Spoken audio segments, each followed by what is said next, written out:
대부분 거의 모릅니다. 그러다 보니까 아무리 5년 10년 됐어도 맨날 스타트업이야. 근데 빚이 5억 6억 쌓여 있어. 야, 이거 해결할 길이 없네.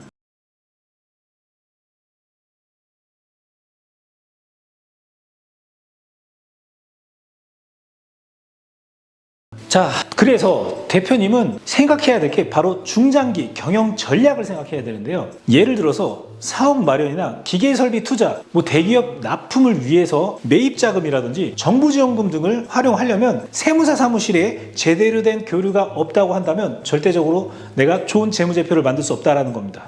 이 재무제표가 있어야 그 한도와 지원을 받을 수 있다, 이 얘기입니다. 업무 범위상 세금이나 결산에 초점을 두기 때문에 이러한 현실적인 이유 때문에 내 재무제표가 내 미래의 계획에 맞춰가지고 신고가 될 수 없다라는 거죠. 그래서 제가 항상 거래처 컨설팅 의뢰하고 제가 경영 관리를 해드리는 그런 업체를 대상으로 좀 대표님들한테 항상 말씀드린 게 있는데요. 대표님, 이런 거 챙기는 거 주체는 바로 결국 대표님이거든요. 대표님 본인입니다. 대표님이 공부해서 이렇게 내 세무사한테 어떻게 움직여달라고 시스템적으로 요청을 해야 됩니다. 근데 대부분 내 미래를 위한 재무제표 설정하는 거, 숫자만 봐도 어지럽죠. 무슨 말인지도 모르겠죠. 그렇기 때문에 바로 경영 컨설팅 파트너십이 필요한데요. 저희 같은 경영 컨설팅 회사가 많이 도와드리고 있습니다. 모를 때 항상 물어볼 수 있는 곳이 있어야 되거든요. 그런데 항상 물어볼 수 있는 곳이 없어요. 우리 대표님들은 스스로 공부해야 되는데 그거는 24시간 똑같이 주어지잖아요. 나 세무일도 잘하고 노무일도 잘하고 나 이런 자금 운용도 잘하고 그리고 회사 발전을 위해서 모든 걸 다 잘해. 이런 대표는 존재하지 않는다는 겁니다. 제가 이런 말씀 많이 드리거든요. 예전에 삼국지 보면 바로 제갈공명이라는 책사가 있었습니다. 이 책사가 있기 때문에 굉장히 빠르게 영토를 넓혀갈 수가 있었죠. 정확히 잘하는 경영 컨설턴트를 만나게 된다면 바로 재무 전략가의 역할을 하게 되는 건데요. 그러면 다음 단계를 넘어갈 수 있는 굉장히 빠른 단계별 실행안이 나올 수밖에 없습니다. 제가 대표님들한테 항상 말씀드리는데요. 자, 기업 라이프 사이클이 있습니다. 1년 차에 해야 되고 2년 차에 해야 되고 3년 차에 해야 되고 4년 차, 5년 차에 해야 되고 나눠져 있는데요. 이거 대부분 거의 모릅니다.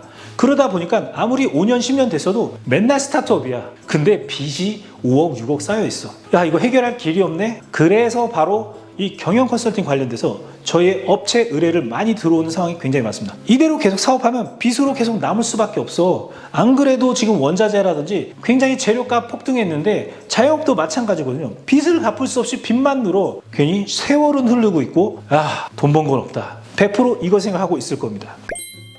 이제 본격적으로 니즈가 재무제표에 반영이 되지 않을 경우 발생하는 문제의 원인 심도 있게 한번 파헤쳐 보려고 하는데요. 아울러 해결 방안도 제시해 드리려고 합니다. 그 전에 간단한 사례 한번 말씀드리자면은, 자, A 사장님은 2023년에 설립을 하였고 결국 지금 현재 2년 차가 되는 거죠. 2년 차가 됐고 투자금이 많이 들어가서 이익이 적긴 했지만 향후 2년 이내에 5억 정도 자금 융통을 통해 가지고 기계를 늘리고 공장을 매입하려고 했었습니다. 자, 여기서 문제가 발생됩니다. 어떤 문제? 아까 말씀드렸죠. 재무제표 어떻게 신고한다고 했죠? 비율, 이익률 그런 거 고려하지 않아.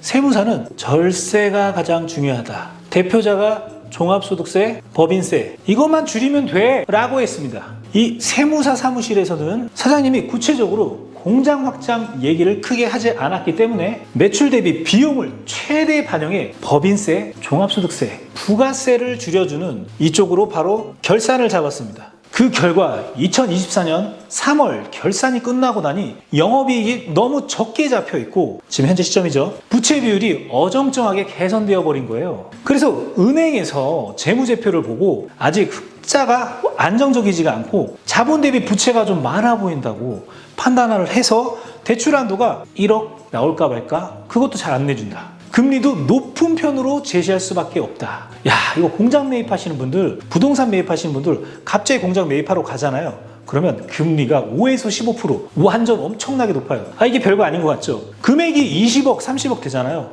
야, 5% 넘어가면 답 없습니다. 회사 운영이 안 돼. 공장 매입하자마자 팔아야 돼. 사옥 매입하자마자 팔아야 돼. 근데 거기서 마이너스 터진다. 그래서 이 A 사장님이 뒤늦게 내가 올해는 공장을 확장해서 이렇게 하면 안 되는데 진짜 후회를 할 수밖에 없다는 겁니다.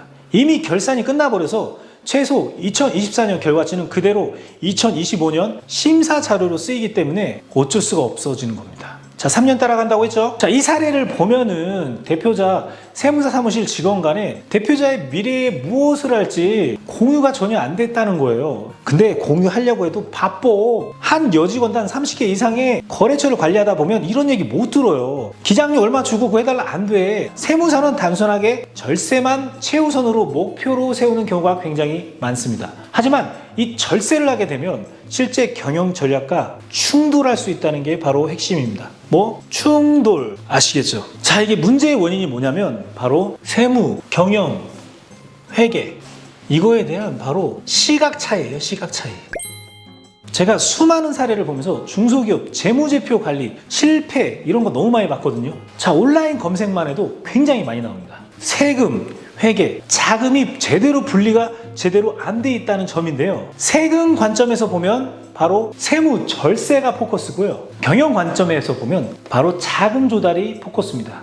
회계 관점에서 보면 회사 가치를 높게 보여야 할 때와 낮게 보여야 할 때 이 균형을 잡아야 되거든요. 문제는 대부분 세무사 사무실이 세무의 강점을 갖고 있고 경영 컨설팅이나 자금 조달 전략까지는 종합적으로 다루기는 쉽지 않다는 점이에요. 그리고 대표자가 당장 세금 줄이는 게 최고, 우리 세무사 최고 이러고 있는데 거기서 뭘 재무제표 컨설팅을 해달라?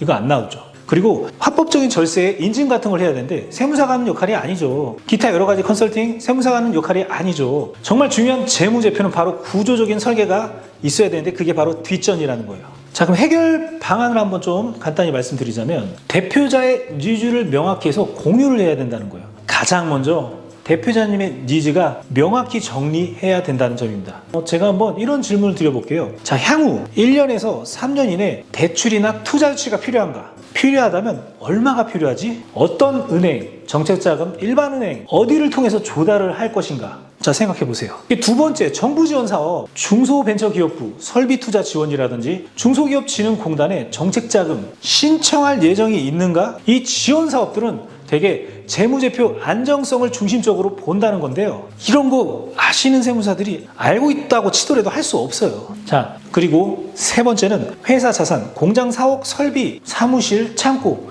이런 거 매입할 계획이 있는가? 있다면 내 자부담의 비율, 자본금 얼마 있고 예상 대출의 규모, 그 시점은 언제로 계획하고 있는가? 야, 이런 부동산 컨설팅까지 해달라고요? 그건 아니라는 겁니다. 바로 부동산 컨설팅은 저희 같은 경영 컨설팅 회사에서 플랜 짜고 해드리는데요. 단계별 플랜을 수립합니다. 자, 자본금을 준비해야 되는데 자본금 내가 지금 있으면 좋죠? 그럼 재무제표 있나요? 없어요. 준비해야 되죠. 자, 그러면 이거에 관련돼서 첫 번째로는 자본금이 가장 중요해요. 그 시드가 어떻게 확보를 할 수가 있는가? 내가 지금 돈이 없다? 계획이라는 걸 해야 됩니다. 자, 그리고 두 번째는 뭐죠? 특허, 연구소, 벤처, 이노비즈 인증이라든지 여러 인증들을 준비해서 굉장히 막강한 회사처럼 보이게 해야 돼요. 결국 뭐냐면 정부 정책의 바로 방향성을 보거든요. 그걸 어떻게 갖고 있는가가 바로 핵심이라는 겁니다. 그리고 재무제표, 회사의 얼굴이자 성적표라고 하거든요. 그거 어떻게 돼 있는가? 너네 회사 한번 볼게. 세금 적게 내는 거밖에 안 돼 있네. 자, 이거 누가 대출해주죠? 누가 정부 지원해주죠? 안 해준다는 거예요. 자, 재무제표 결산, 세무 컨설팅 이거 아무나 하지 못하거든요. 세무사 충실한 역할을 합니다. 근데 이런 재무 컨설팅 아무나 할 수 없다는 겁니다. 모르시는 분들 아마 많을 겁니다. 자, 오늘 내용이 도움이 되셨다면 좋아요와 구독 부탁드리고요. 이 머니해결사 정 대표 앞으로도 자금 조달, 경영 컨설팅, 경영 재무관리, 노무, 그리고 사업화, 부동산 매입, 사옥 매입, 자, 투자 M&A, IPO까지 한 번에 원스톱으로 이 노하우를 알기 쉽게 전달해 드리도록 하겠습니다. 감사합니다. 이번 영상을 만든 PD가 추천하는 영상도 보고 가세요. 머니 해결사의 다른 영상도 즐기시려면 구독 버튼을 꼭 눌러주세요. 이번 영상을 만든 PD가 추천하는 영상도 보고 가세요. 머니 해결사의 다른 영상도 즐기시려면 구독 버튼을 꼭 눌러주세요.